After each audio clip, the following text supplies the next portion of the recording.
BHK flat with 1110 SFT లో ₹1 కోటి మాత్రమే. బాచిపల్లి కెనడి గ్లోబల్ స్కూల్ కి 1 నిమిషం దూరంలో.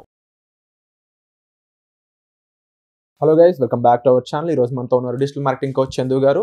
అసలు డిజిటల్ మార్కెటింగ్ ద్వారా లక్షలు సంపాదించవచ్చు అనే ఈ మాటలు ఏవైతే ఉన్నాయో ఎంతవరకు నిజం, అసలు ఆయన ఎంతవరకు సంపాదించారు తెలుసుకుందాం ఈ ఎపిసోడ్లో.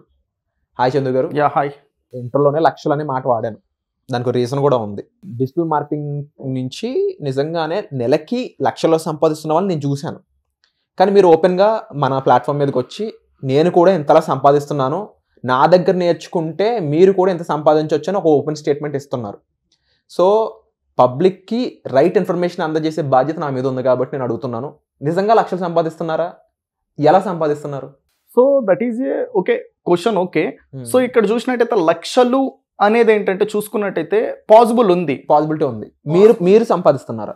ఎస్. ఇప్పుడు నేను ఆల్మోస్ట్ ఏంటంటే 8 పీపుల్కి నేను ఎంప్లాయ్మెంట్ ఇస్తున్నా, 8 మందికి. నేను ఒకడే ఏం లేను నా కంపెనీలో, నేను 8 మందికి ఎంప్లాయ్మెంట్ ఇస్తున్నా. ఒక్కొక్కరికి ఏంటంటే 15,000 నుంచి 20,000 ఫ్రెషర్స్కి ఇవ్వాలి. ఎక్స్పీరియన్స్ పీపుల్కి ఏంటంటే ఒక 40,000 నుంచి ఒక 60,000 శాలరీ ఇవ్వాలి. మరి ఒక్కసారి మీరు కౌంట్ చేయండి ఎంత అయింది, మీరు చెప్పండి. సో మీ కంపెనీ ద్వారా మీరు సంపాదిస్తున్నారు. మీరు అది అడగలా కదా, నన్ను ఏం అడిగారు మీరు? లక్షలు. నా కంపెనీ గురించి మెన్షన్ చేయలే మీరు. నన్ను ఏం అడిగారు? లక్షల రూపాయలు సంపాదిస్తున్నారా అన్నారు.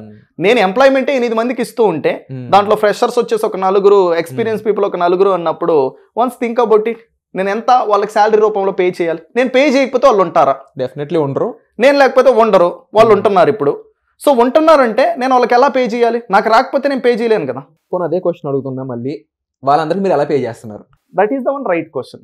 ఓకే, సో ఇప్పుడు వచ్చేసి నేను వాళ్ళకి పే చేయాలి అంటే ఫస్ట్ నాకు వర్క్స్ రావాలి. డెఫినెట్లీ. నాకేంటంటే 6 years వర్క్ చేసిన ఎక్స్పీరియన్స్ అయితే ఉంది డిజిటల్ మార్కెటింగ్ పైన.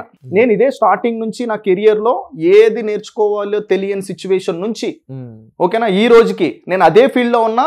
I'm the one specialize on only on that particular field. నాకు ఇంకోటి ఏం తెలియదు.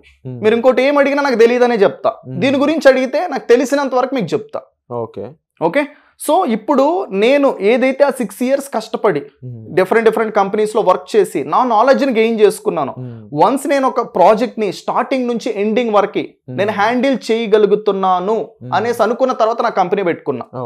సో ఇప్పుడు ఏంటంటే అదే పర్టికులర్ కంపెనీని సో నాలెడ్జ్ రూపంతో ప్రొవైడ్ చేస్తూ ఓకేనా, అది ట్రైనింగ్ రిలేటెడ్ అయినా కావచ్చు, సర్వీస్ రిలేటెడ్ అయినా. సో ఇప్పుడు నేను నా ఎంప్లాయీస్కి శాలరీలు ఇవ్వాలి అనుకుంటే నాకు ప్రాజెక్ట్స్ రావాలి.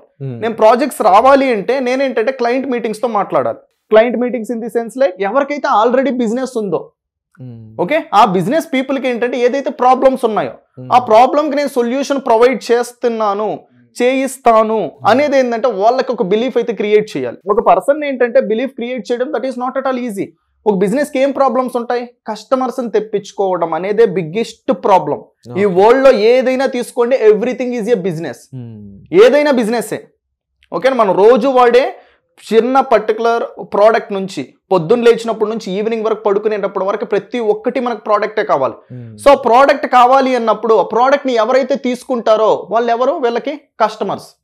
సో ఆ కస్టమర్స్ ని ఏం చేయొచ్చు అంటే డిజిటల్ మార్కెటింగ్ ద్వారా ఈజీగా తీసుకురావచ్చు. మీకంటూ ఒక స్ట్రాటజీ, ఒక ప్లాన్ ఉన్నప్పుడు. That kind of strategies, plans already I have. So వాటిని ఏంటంటే నేను నా క్లయింట్స్కి అయితే ప్రెజెంట్ చేస్తా. అంటే మీ దగ్గర నేర్చుకుంటే మీ ఎక్స్పీరియన్సెస్ అనేవి వాళ్ళకి యూజ్ అవుతాయి అంటారు. యూజ్ అవుతాయి. ఇప్పుడు ఏంటంటే మన క్వశ్చన్ వచ్చేసి లక్షల్లో సంపాదించడం. ఇప్పుడు లక్షల్లో సంపాదించడం ఈజీ ఏం కాదు. Okay, right path, right knowledge ఉన్నప్పుడు ఈజీ, లేనప్పుడు కష్టం.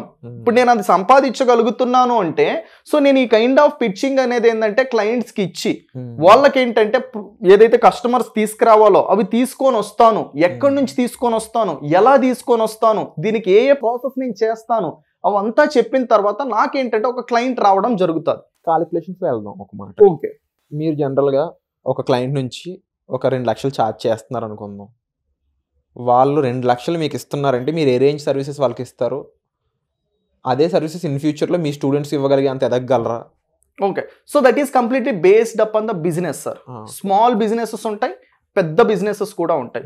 స్మాల్ బిజినెస్ అన్నప్పుడు వాళ్ళ మార్కెటింగ్ బడ్జెట్ అనేది తక్కువ ఉంటుంది. తక్కువ ఉన్నప్పుడు మనం తక్కువతో చార్జ్ చేస్తూ వెళ్తాం. వాళ్ళ మార్కెటింగ్ బడ్జెట్ ఎక్కువ ఉంది అన్నప్పుడు మనం ఛార్జ్ చేసేది ఎక్కువ. ఎందుకు ఎక్కువ ఛార్జ్ చేస్తామంటే ఎక్కువ పర్టికులర్ వర్క్ చేయాలి అన్నప్పుడు మేము పెట్టాల్సిన ఎఫర్ట్స్ అలానే ఉంటుంది, నేను యూజ్ చేయాల్సిన టీం అలానే ఉంటుంది, నేను ఛార్జ్ చేసేది కూడా అలానే ఉంటుంది. తక్కువ పర్టికులర్ వర్క్ ఉంది, తక్కువే ఛార్జ్ చేస్తాం. ఇప్పుడు నేను అంత ఛార్జ్ చేస్తున్నాను అంటే వాళ్ళ దగ్గర మార్కెటింగ్ బడ్జెట్ కూడా అంత ఉండాలి. ఇప్పుడు నాకే 2 లక్షలు ఇస్తున్నాను, వాళ్ళ దగ్గర ఏంటంటే ₹1,00,000 ఉంది అనుకుంటే దట్ వోంట్ పాసిబుల్. నాకు ఇచ్చేదానికన్నా ఒక 4 to 5 టైమ్స్ ఏంటంటే వాళ్ళు పెట్టగలిగితే దెన్ అప్పుడేంటంటే వాళ్ళ ఎక్స్పెక్టేషన్స్ మనం రీచ్ అవ్వచ్చు. ఓకే, సో ప్రస్తుతానికి అయితే మా డౌట్స్ అయితే క్లారిఫై చేస్తారు చందు గారు.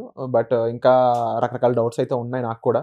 బిజినెస్లో ఎలా మీరు ముందుకు వెళ్తున్నారు, క్లయింట్స్ని ఎలాగా డీల్ చేస్తారు, క్లయింట్స్ నుంచి మీకు వచ్చే ప్రాబ్లమ్స్ ఏంటి, అంటే మీ దగ్గర సర్వీసెస్ నేర్చుకున్న వాళ్ళ యొక్క పరిస్థితి ఏంటి అనేది, సో వీటికి సంబంధించిన కంప్లీట్ ఇన్ఫర్మేషన్ అనేది వచ్చే ఎపిసోడ్లో మనం తెలుసుకుందాము. ఈ లోపు మీకు ఏమాత్రం ఇంకా డౌట్స్ ఉన్నా కామెంట్స్ మీరు తప్పకుండా మెన్షన్ చేయండి. అట్ ది సేమ్ టైం ఈ కోర్స్ మీద మీకు ఇంకా అవగాహన కావాలి, ఇంట్రెస్ట్ ఉంది, నేర్చుకుందాం, దీని నుంచి వర్క్ అవుతుంది, డబ్బులు వస్తాయి, నేను కూడా మంచిగా సెటిల్ అవ్వచ్చు అని మీకు అనిపిస్తే వెంటనే డిస్ప్లే అవుతున్న నెంబర్స్ కాల్ చేయడం ద్వారా మీరు ఈ కోర్స్కి సంబంధించిన డీటెయిల్స్, దీనికి సంబంధించి డెమో అటెండ్ అవ్వడం, ఇవన్నీ కూడా జరుగుతాయి అనమాట. సో వచ్చే ఎపిసోడ్లో మళ్ళీ కలుద్దాం. Thank you so much.